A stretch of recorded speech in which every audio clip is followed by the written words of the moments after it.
What is up, guys? Holy crap, that was some seriously good racing at Paula yesterday. Jett won the race, but Honda, they took an L. Man, poor Chase Sexton, that was about as bad of a moto or opening round as you could probably ever have. If you haven't tried Nano Extreme, you are missing out. I'm telling you, this is the best pain solution that I've ever used. It's not a drug, it's something you put on, it's a topical, and it works better than most of these dirty opiates that they keep prescribing. I'm telling you, try Nano Extreme, use code Cooksy for free shipping, and thank me later. Are you training for a big event this summer? Or you got something on the docket that you're scheduled to do and you need to train for it, but you don't know, am I doing enough? Am I not doing enough? Click the link below, talk to Coach Rob, and it will be the best 30 minutes that you spend preparing for your event. Coach knows so much, so don't forget, click that link, get your 30-minute consultation with Coach Rob himself. Precision Transport, such a good shipping company. They truly believe in customer service, reasonable pricing, and you're tired of dealing with these janky shipping companies, hit up Pre-Transport and they will dial you in. You need people like me so you can point your fucking fingers and say, that's the bad guy. So I have some thoughts on the Jett Lawrence situation of him, dropping the N-word, using the word coons in reference to a certain ethnic group, how they handled it. When I say they, I mean Honda. Jett did a great job. Jett did everything he could. But I'm going to save that for the end, guys. A lot of you guys are tired of that. You don't want to have that. If you don't want the drama, fine. I'm saving it for the very end, and I will give you a warning before I go into it. Jett Lawrence is an absolute alien. He did something that was the best ride I think I've ever seen by anyone, period, in one performance. One athletic performance in one day. That was flat out amazing. All anyone could talk about was leading into this is, okay, Jett's coming back from the ACL. We got Tomac, Sexton, Prado, J-Coop. There's so many fast dudes in that 450 class. How many times did they say deep field? Jett went out there and made it look like it was a depleted field. He was so much better than everybody else. And I know Tomac pressured him in that second moto. I'm going to get into that. But just imagine what Jett has on his shoulders right now. The drama that his brother and dad have created around the Lucas Myrtle situation. It's fallen onto Jett's shoulders because he's the star. And then when word got out about him, using racist terms and thinking he's funny, being a kid, well, that wasn't just the video. And I'm glad he addressed it in the apology that, hey, he's done this a lot. Because had he not done that, there would have been stuff that probably came out and they'd be like, oh, see, it wasn't just that one thing. The way he handled it in the press conference was perfect. But imagine the stress that he's been dealing with. Coming back from a serious injury, that ACL is no joke. Coming back to a series where you got Sexton, who's just riding like a beast. Tomac having plenty of time to prepare for outdoors and get ready just to go out there and beat Jett. And now he's got to come back from the ACL and he comes out there and does this to the field. Wow.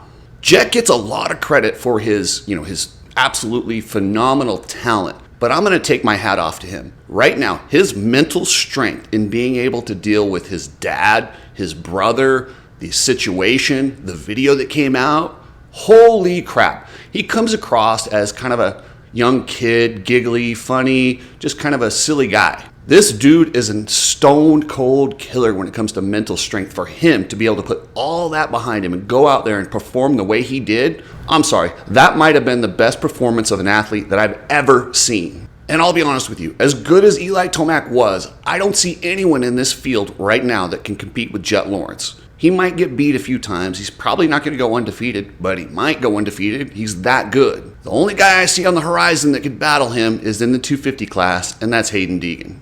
Now, you Tomac fans are going to be freaking out on me right now. What are you talking about? Did you see Tomac push him in that second moto? Yes, I did.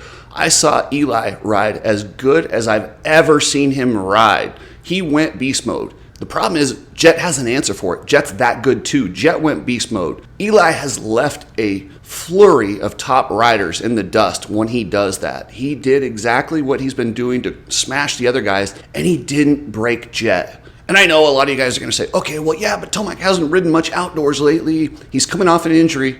Well, so's Jett. Jett's coming off an ACL. Jett didn't finish out the outdoors last year. Yes, he's raced a little bit more outdoors than Tomac lately, but I mean, Tomac's a 3-time champion. And I loved seeing Eli ride that good and stick around this long. It is a shame that he doesn't have a deal already for next year. If a guy is that good, I mean, he's an all-time great. He is. He's one of the greatest riders to ever throw a leg over a bike in this sport. And what I saw on Saturday, he's at his peak. The problem is he might be facing the greatest rider ever. And you can look back at Carmichael and Stewart and some of the great riders in the past. The field wasn't as deep. Those guys were in a different era. This era is the era of competitiveness. You weren't supposed to be able to go undefeated ever again. In fact, I even predicted nobody would ever go undefeated again. With 4 strokes and the speeds these guys are, and as many top guys are using the same training techniques, you look at that top 20, all those dudes are fast. All those dudes are in shape. And in Carmichael and Stewart's day, not everybody had everything. The bikes separated the field a little bit more. Not all the guys were doing the latest training methods. They all have that now. They all have that. And that's why it's gotten closer at the top. So to see Jett doing this to that field under those circumstances, damn. And I'm sure Tomac's going to come back, and he's leaving from this race going, yeah, you know what? I'm just getting back into it. I can do better next week. I think I got him. I'm sure he believes that. But Jett also has those same things that he can say. He's coming off injury, and he's younger. So there's this thing in fighting. It's like the championship thing. If you ever have 2 guys fight, and then, the younger one wins, when they rematch, the younger one wins sooner. That's almost always the case. That's 99% of the time that's the case. That's what we're seeing here. We just saw 2 heavyweights go at it and give everything at their best. And I think what you're going to see next time is you're going to see Tomac not be able to do that. I just don't think he's going to be able to be with Jett. Jett is going to win this championship unless something happens. And we know this sport's crazy. I mean, look at what happened to Sexton. But it's rare when you see a champion like Eli Tomac, one of the sport's all-time greats, at his peak. Now, he's not handing the torch to Jett. Jett is ripping it from his hands. On the track, that is something special, and I'm going to enjoy every minute of watching these guys and watching Jett out there. I mean, he's poetry in motion. He's mentally tough. There are no weaknesses in this kid. There's none. But don't get me wrong, that old dog in Tomac, he's not going to lay down. He's going to come back and fight as hard as he can. I just don't think he has anything I think he's the second best guy out there right now. Problem is, the best guy is Jett Lawrence. Boy, Chase Sexton, man, he had a blooper reel of a day. Every one of you guys who's ridden, you know what it feels like when you put your goggles on and you bump some dirt and it gets on the inside. Oh my God, it's miserable. You can't see. It's bouncing it up, throwing it in your eye. I can't imagine being at the front at a national on that track that was a dangerous track. It's high speed. It's rough. Everything is on the line, and at the speeds they're going, for him to toss his goggles was crazy. And I was just praying. As soon as he tossed them, I was like, please, get goggles. Once he went 1 lap, I'm like, okay, next lap. And he kept staying out there.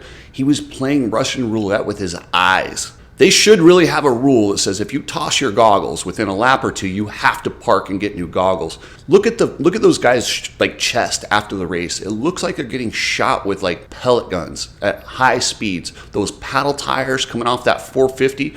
Some of those sections are going upwards of 60 miles an hour, having a rock come back at another 60 miles an hour. Holy crap. His eye could have been gone like that. Modern day 4-strokes have changed the way goggles are made. You can't snap in lenses like you used to because they would get knocked out. Almost all those top guys have to have goggles that have, they call them the front loader lens, so they don't get knocked out from the rocks. Scott was one of the last companies to get a front loaded system. And their goggle guy, this was in 07, 08, their goggle guy, he was super gluing the lenses in because they would get knocked out. That's how hard those rocks hit those goggles. You hit a bare eye with something like that, that eye's gone. And I know in a mud race, sometimes you have to toss your goggles because there's no way to keep them on, and it's nasty, but those speeds are slower. I think they got to figure out something with dry races, or maybe have a rule that says when it gets specifically muddy, you can toss your goggles. But in dry conditions, you should not be allowed to race with no goggles. And when I looked at Sexton, I see a guy who needs a break. This dude has been hammering it. And since they extended the schedule out and they're doing the SMX, it has been a hard run on this dude. He has probably raced more races in the last 3 years than anyone else. And it's not like he's one of these privateers that every once in a while they have a bad race and they cruise around. This is a dude putting it, just redlining every single weekend. He hasn't really had a break since he won his Supercross title. And remember, he raced Paula, looked bad, and then took a few races off when Jett had his perfect season. He hasn't had a break since then. If there's anybody who needs a break to extend their career, it's Chase Sexton. And I don't know how bad his shoulder injury is or his head or whatever he hit, but I hope he takes some time off. Sit out the outdoors. As much as I want to see him out there battling with those other two legends, I also don't want to see this dude burn himself out and shorten his career. He's got a lot of years left in him. And what these promoters ask these riders to do is just, it's crazy. Like the amount of stress and physical abuse they're putting on their bodies for that long is crazy. Chase Sexton, please take a break. Ride Strapped, goggles, glasses, shirts, just a cool company that I really like. They got the Support Your Local Privateer shirts and some cool stuff. Head over to Ride Strapped and just support a cool company that really believes in the right things for the right reasons. Alias MX Gear, a high quality motocross gear. Their 2026 stuff will be dropping soon, so I will let you know as soon as that stuff gets here. You're going to want to order it pretty quick because it's going to go fast. AliasMX.com. So Hunter Lawrence, and yes, I'm calling him Hunter Lawrence out of respect for that performance. I'm not calling him Jett's brother.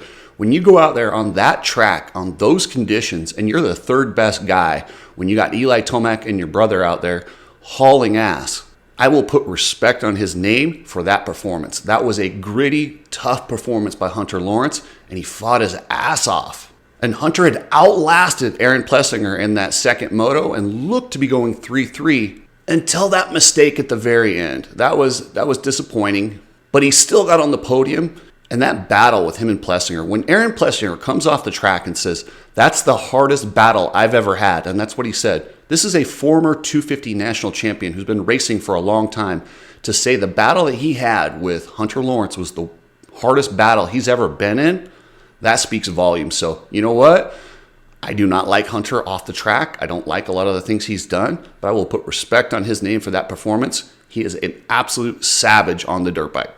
Justin Cooper. I knew he'd be strong, and what I saw from him in that first moto was kind of what I expected. But I don't know that he's used to running that hard, that long, and I think he shot his wad in that first moto, and he just didn't have that extra fire. And if you're off even just a little bit with those legends of the sport and guys like Hunter Lawrence and Aaron Plessinger just giving everything, you're going to find yourself further back. But Justin Cooper is going to have some days where he looks really good, and he's going to shock a lot of people. Whoops were the only thing that got him in Supercross. If you had no whoops in Supercross, he would have been battling for that title. He was that good. Even jumping the whoops, he was consistently right there on the podium, battling his ass off. Look for Justin Cooper to have some more good performances in the outdoors. This dude is legit. Did I mention we had the reigning MXGP champion? This is Jorge Prado. This is a guy who last year was the world champion. And if you've watched those guys ride, they are no joke. And a lot of people will say they're actually faster than our outdoor riders. So to see the reigning, this isn't like he's past his prime coming over here. This isn't like Caroli a few years ago. This is a guy at the peak of his game coming over here and racing these dudes. And I was disappointed. I have to say, I thought his speed would be better. I thought you'd see some flashes. I thought he'd be closer to the podium. I was kind of disappointed. And it was funny in that second moto, he just ran out of steam. And Jason Anderson, I love this.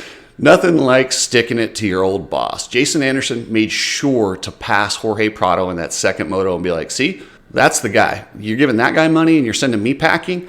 He just wanted to let them know, yeah, that guy that you're keeping instead of me, I beat him. And Anderson is so talented, and with a little chip on his shoulder, we might see some good performances as he gets his cardio back up. He said he hasn't been riding that much. He was using this race as kind of to race himself into shape. If he's got more in the tank, he might get up there and battle with these top dudes. Like, Anderson's got a high ceiling, and he wants a ride for next year. And from what I saw out there, damn. And how about RJ Hampshire? Is there anyone tougher on earth? This dude has a broken scaphoid with a plate on or screw or whatever he had in there. The bone breaks. He still has it. Finishes Supercross with a broken wrist. They go in there. They remove the plate and remove half the bone in his wrist. And they're like, yeah, it's not going to do any more damage, but it's not going to feel good. Dude's out there 11 days later running in the front of the 450 class. And I heard him in an interview afterwards saying, they pay me to race. I'm going to go race. Man, the attitude and determination that RJ Hampshire has, we could write books about it. It's pretty damn impressive. So it will be disappointing for the series if Chase Sexton decides to take a break. I think he should. But I mean, so many good riders, it's not going to drop off a lot. There's still deep field. You lose Chase Sexton, it's a big loss. Like, it's still an incredibly deep field. I think even if you take Sexton out of there, I can't think of a field that's been tougher in the last 10 years. I cannot wait to Hangtown. They go Hangtown, Colorado, then they get a week off. And RJ said after that week off is when he expects to really find his stride. So that's why we're looking for improvements from Hampshire. But we got ourselves one hell of an outdoor season. I saved this to the end because a lot of you guys just want to talk about the racing. And if that's all you come to the channel for, you probably should turn it off now because I'm going to talk about some stuff that'll probably a little bit drama. It's probably going to piss you off. So now's your opportunity to turn it off. So we know about Jett Lawrence, the Lawrence drama, Lucas Myrtle, them publicly assassinating Lucas and Lucas coming back at him and releasing the video of Jett saying some horrendous things. It's ugly. It's very ugly. And I wasn't sure how they were going to handle it. I thought it was brilliant the way that Jett handled it at the press conference. He addressed it. He owned it. He made sure to acknowledge that it was things he said, not just one thing. Brilliant. You couldn't have done it much better. I think Gypsy Tales could have done a better job at disguising the planted question. Do you have a prepared statement? Come on, Gypsy. You can do better than that. But even with Gypsy totally fumbling the question, Jett still knocked it out of the park. That was it. That put this whole thing to bed. We were good. He could go racing. Some people are going to be mad. Some people weren't, but we could get back to racing. And then Jett shows up on the starting line with a giant black security guard. Really? Do you really need a security guard down on the line? You don't. If they were genuinely concerned about his welfare, you put a couple guys in plain clothes and they just watch over him. If you were really concerned and thought that he was in danger, that's what you do. If you're trying to sell people on the optics of, the black friend defense, that's what they were doing. So whoever decided to do that, you just undid all the good that Jett did the day before. It was disgusting. And then when Jett comes off the track, you got all the Honda people to greet them. And, it's usually Lars. It used to be Lucas. And you'd see the Honda personnel. So somebody at Honda thought it was a good idea to grab this lady, Trish. I've never seen her before. So I reached out to my contacts at Honda. Apparently she does the billing. She's an office worker in the office in California. And she does attend races occasionally. I guess Brandon's the head man and that's his right-hand person. But for them to drag her to the podium and make sure, shove her in there to get TV time with Jett. Come on, are you kidding me? You guys watch South Park and they have Token? That's exactly what they did here. Like, really, come on. That is the most racist thing that I've seen in a while. And it totally undoes all the good that Jett did the day before on his own. So I don't blame Jett. I blame the idiots around him. Whoever's idiot idea it was at Honda to make sure to get black people on camera with Jett. Like, seriously, do you think we're morons? It was disgusting. And I was disappointed for Jett that had to overshadow that incredible performance, overcoming what he did to go there. Some idiot at Honda thought it would be a good idea to put a token black person on the podium with him. Come on, man. It just ruined it. It really did. It did take away from what was an absolutely amazing day by both Lawrence brothers, that they had to go ahead and try with this and try to control their narrative and go with the black friend defense. It was pretty stupid. Thank you, members. I appreciate everything. You are all entered to win the Nano Extreme. This month, we're giving away the 32-ounce bottle. That is a $400 value, and I'm going to grab a random member, and you will win the 32-ouncer of Nano Extreme, and you're all entered to win the new Power Sports XQi3. This is an e-motorcycle, and I'm telling you, these things are so fun. I get my motorcycle this week, and we'll be giving one away to a member in December, and hopefully whoever wins it doesn't live too far from here, and I would love to go riding with you. Thank you guys very much. Here is your member of the day.